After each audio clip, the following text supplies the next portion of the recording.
Shqipëria ka barazuar në shifrat 0-0 kundër Serbisë, ku qezinjt kanë zhvilluar një ndeshje fantastike kundër serbëve, por në fund nuk arritën dot që të merrnin 3 pikët, me të cilat mund të ishin më të qetë për të arritur në vendin e dytë, një barazim që i shkon për shtat Serbisë, ndërsa Shqipëria mund të qajë sot 2 pikë të humbura me një ndeshje të mirë të zhvilluar.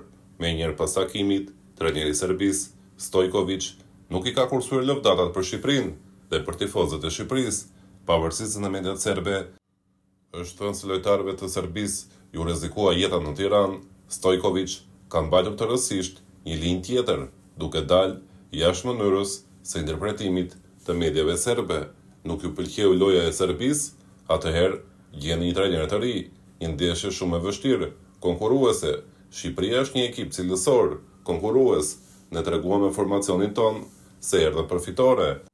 I përgëzoj djem tanë, i përgëzoj edhe tifozët shqiptarë, kur shoh gjithçka, mendoj se pika është më ëmbël për ne se sa për Shqipërinë. Atmosfera ishte fantastike për të luajtur futboll.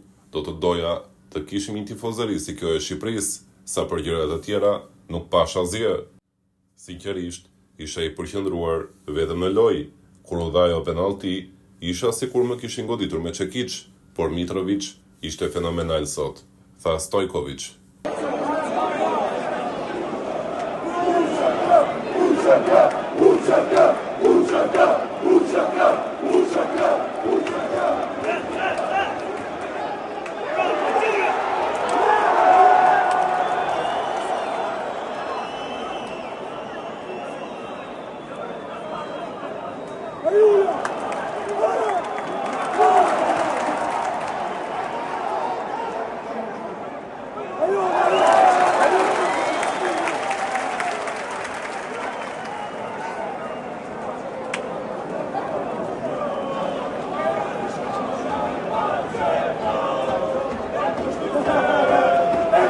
Go!